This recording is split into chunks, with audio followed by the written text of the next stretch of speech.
कक्षा 7 के छात्र और छात्राएं हमसे जुड़ेंगे आज के वीडियो में। अभ्यास 3A तीसरा चैप्टर सांख्यिकी चल रहा है और उसके अभ्यास 3A के शेष बचे हुए प्रश्नों का हल देखने के लिए आइए चलते हैं इस अभ्यास की तरफ। और इसमें हम दो चीजें आपको पहले बता चुके हैं। वृत्त आरेख, जिसे सर्किल चार्ट कहते हैं या सर्किल ग्राफ कहते हैं, इसी का एक नाम पाई ग्राफ होता है जिसे पाई चार्ट कहते हैं। इसी के बारे में हम आपको पहले बता चुके हैं। उस अभ्यास के सिर्फ बचे हुए प्रश्न आपको जो भी 3 हैं उन्हें हम करा रहे हैं। प्रश्न आपके सामने लिखा है, उसमें क्या क्या दिया है ये बताया गया है कि किसी विद्यालय में किसी कक्षा में 36 छात्र छात्राएं हैं, शिक्षार्थी हैं, और उन 36 में से किसी को लाल रंग का गुलाब पसंद है, किसी को पीले रंग का गुलाब पसंद है और किसी को सफेद रंग का गुलाब पसंद है। पाई ग्राफ आपके लिए दे रखा है, पसंद करने वाले और केंद्रीय कोण की माप दे रखी है।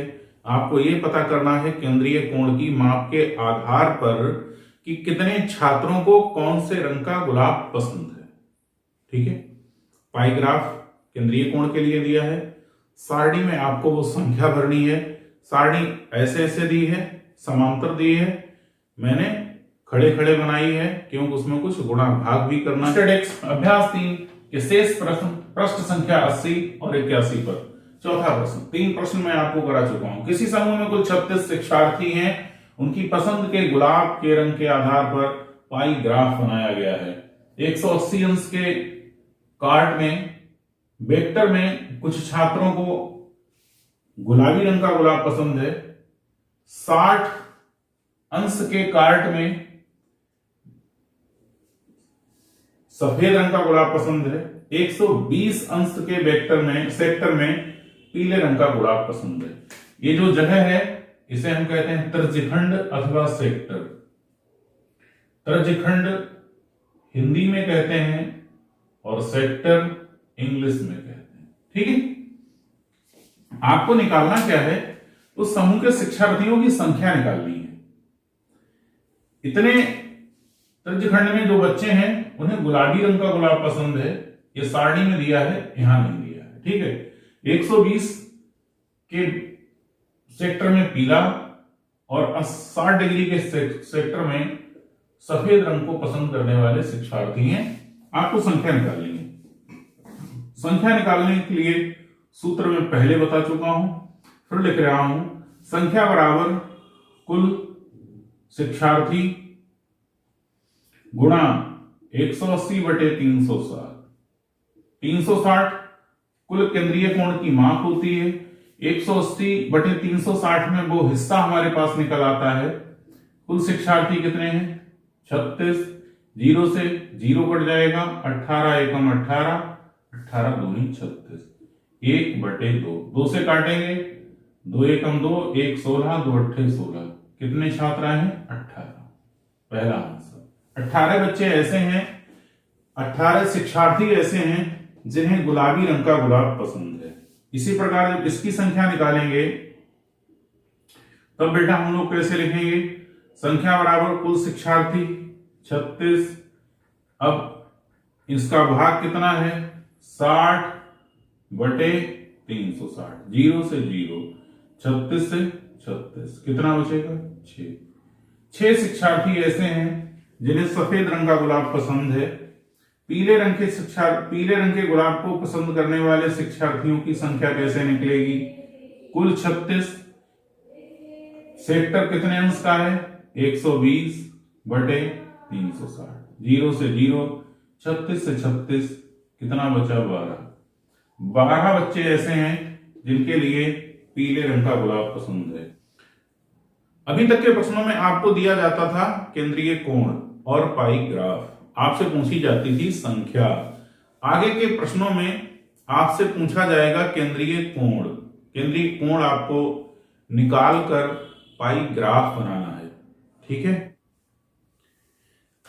हम आते हैं 5वें प्रश्न की तरफ और 5वें प्रश्न में आपसे पाई ग्राफ बनाने के लिए कह रहा है। पाई ग्राफ कैसे बनता है? जब हमें पहले केंद्रीय कोण पता होता है। जब हम केंद्रीय कोण निकाल लेते हैं तो हम पाई ग्राफ बनाते हैं। केंद्रीय कोण निकालने का तरीका इस प्रश्न के अंदर हम आपको बता रहे हैं। प्रश्न सुनिए और तरीका देखिए, पाई ग्राफ बनाइए, पाई चार्ट बनाइए, सर्किल चार्ट बनाइए। क्वेश्चन नंबर 5, किसी संकुल के 4 विद्यालयों, संकुल कुछ विद्यालयों का समूह होता है। संकुल का मतलब ये होता है कि हम 4, 3, 2 थोड़ा सा क्षेत्र बांट दिया जाता है, उस क्षेत्र में कुछ विद्यालय हो जाते हैं, उस समूह को संकुल कहते हैं। किसी संकुल के 4 विद्यालय, उस संकुल में 4 ही विद्यालय होंगे कि कक्षा 7 के शिक्षार्थियों की टीमों के लिए एक गणित क्विज हुई, गणित की एक टेस्ट प्रतियोगिता हुई। गणित के कुछ सवाल लिखे, क्विज का मतलब प्रतियोगिता हुई। तो उसमें जो प्राप्त अंक हैं उनके आधार पर आपको पाई ग्राफ बनाना है। सवाल में आपके सारणी जो दी है वो इस तरीके से दी है। ए नाम का कोई विद्यालय था, वहां 20 अंक प्राप्त हुए बच्चों को। बी नाम का विद्यालय था, उन्हें 25 अंक प्राप्त हुए। सी का विद्यालय था, उसे 30 अंक प्राप्त हुए। डी विद्यालय था, उसे 15 अंक प्राप्त हुए। ठीक है, जैसे हम लोगों के विद्यालय होते हैं, प्राथमिक विद्यालय, जूनियर हाई स्कूल या उच्च प्राथमिक विद्यालय, उसी तरीके से नाम दे दिए हैं ए बी सी डी। आपको ए विद्यालय है तो आपको निकालना है ए का केंद्रीय कोण। बड़े आराम से समझिए, ए का केंद्रीय कोण जब आप निकाल लेंगे तो ये पता चल जाएगा कि कितने अंश में हमें पाई ग्राफ बनाना है। तो हम केंद्रीय कोण निकालने के लिए हमें क्या क्या पता होना चाहिए। ए के प्राप्तांक, ठीक, बटे सभी के प्राप्तांक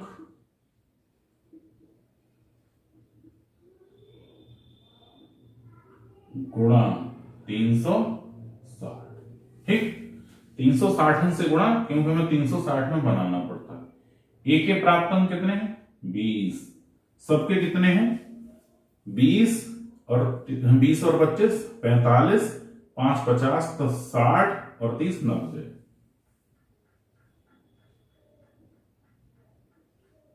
ठीक है, 0 से 0, 9 चौक 36, 4 दूना 8। 80 अंश का ग्राफ बनेगा जिसमें क्या होगा, ए के विद्यालय के बच्चे दिखाए जाएंगे 80 अंश के ग्राफ में। ठीक है, अगली तरफ चलते हैं। अब यहां पर जगह हम ग्राफ बनाने के लिए छोड़ते हैं और प्रश्न को थोड़ा छोटा करके सॉल्व करते हैं। अब हमें निकालना है बी का केंद्रीय कोण। तो क्या करना है भाई, बी के प्राप्तांक कितने हैं?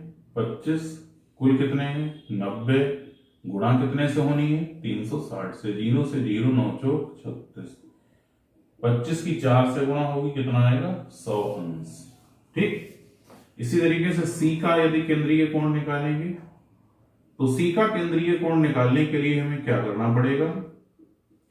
सी के प्राप्तांक लिखने पड़ेंगे, जो उसने 30 प्राप्त किए, कुल 90 थे, 360 से गुणा करनी है, 9 चौक 36, 4 तियां 12, 120। अब बात करते हैं डी का केंद्रीय कोण।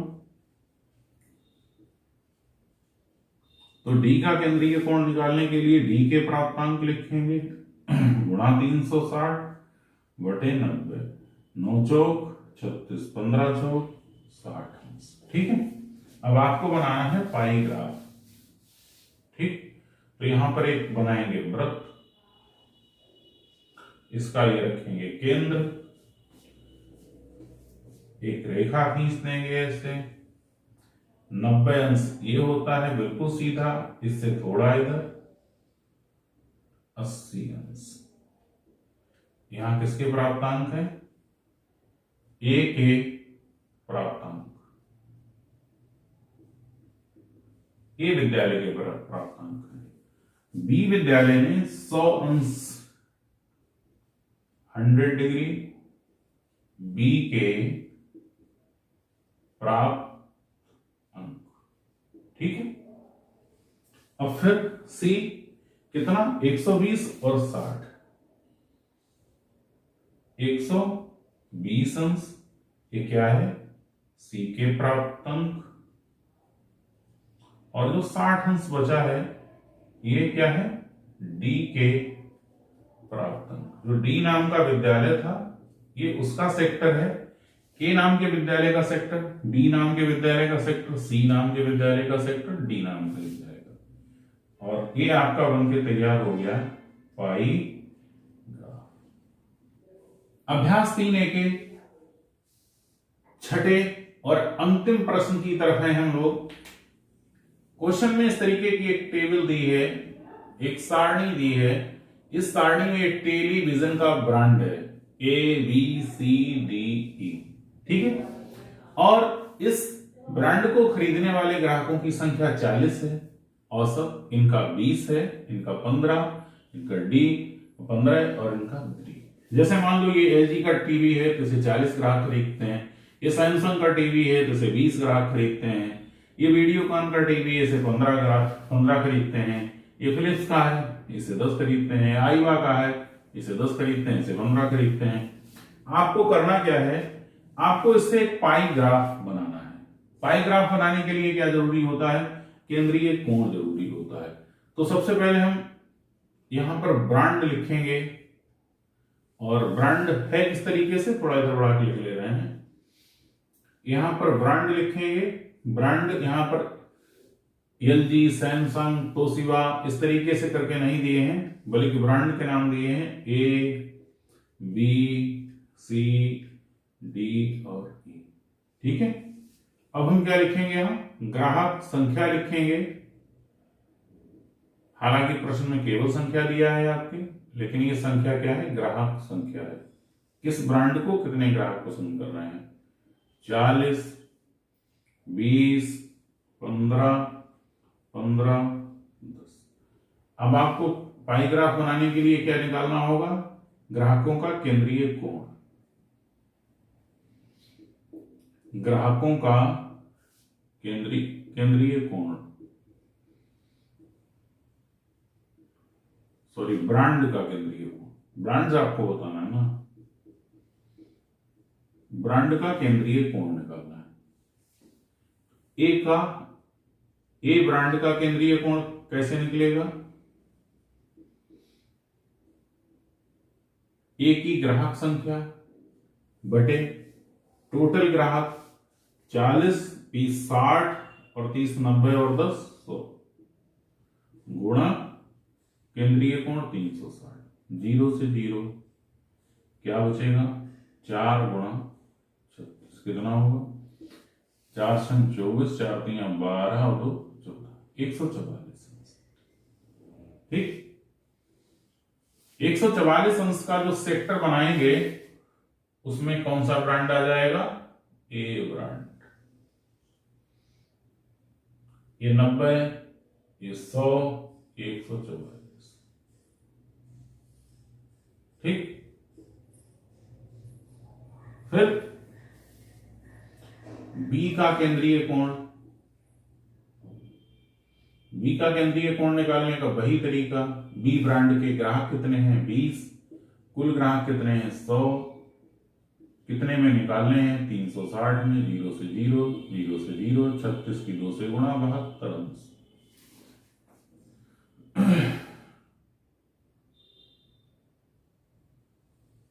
ये 72 अंश, ठीक है। अब सी का केंद्रीय कोण आपको निकालना है। सी का केंद्रीय कोण निकालने के लिए फिर वही चीज 15/100 गुणा 360, 0 से 0, 5 3 15, 5 दूना 10, 2 एकम 2, 2 अट्ठे 16, 3 गुणा 18, 18 3 14। डी का भी केंद्रीय कोण, इसके भी ग्राहक 15 हैं, इसके भी ग्राहक 15 हैं, तो डी का भी केंद्रीय कोण कितना आएगा 14, ठीक। अब किसका निकालना है, ई का निकालना है। तो ई का केंद्रीय कोण निकालने का तरीका वही बेटा, ई के ग्राहक 10, कुल ग्राहक 100, 0 से 0, 0 से 0 कितना 36। 60 और 54 36 54 36। ये बनके तैयार हो गया आपका पाई ग्राफ। आपको क्या लिखना है, यहां पर ए ब्रांड, यहां पर बी ब्रांड, यहां पर सी ब्रांड, यहां पर डी ब्रांड, यहां पर ई ब्रांड। ये ई ब्रांड के, ए ब्रांड के ग्राहकों का सेक्टर है, त्रिज्य खंड है। ये बी ब्रांड के टेलीविजन के ग्राहकों का सेक्टर है, त्रिज्य खंड है। ये सी ब्रांड के टेलीविजन के ग्राहकों की संख्या के लिए त्रिज्य खंड है, सेक्टर है। और ये डी ब्रांड के टेलीविजन के ग्राहक संख्या के लिए सेक्टर है। ये ई ब्रांड के टेलीविजन के ग्राहक संख्या के लिए सेक्टर है। इस तरीके से आपका ये अभ्यास समाप्त होता है। शुक्रवार को आपका ये वीडियो कक्षा 7 वालों के लिए, कक्षा 7 वालों के लिए अगला वीडियो दिन मंगलवार को इसी चैप्टर के, इसी इकाई के अगले अभ्यास 3B के साथ हम आपसे पुनः उपस्थित होंगे। भेंट होगी अगले वीडियो में और आपको बताया जाएगा समांतर माध्य, माध्यिका, बहुलक, आवर्गीकृत आंकड़े, वर्गीकृत आंकड़े। यहीं से आपकी स्टैटिक्स का बेस तैयार हो रहा है। कोई भी वीडियो मिस ना करें। समझ में आता हो तो लगातार पढ़ना जारी रखें। विषय से संबंधित कोई समस्या है, वीडियो से संबंधित कोई समस्या है, कमेंट कीजिए, आप उसका समाधान लीजिए। Thank you. ऑल।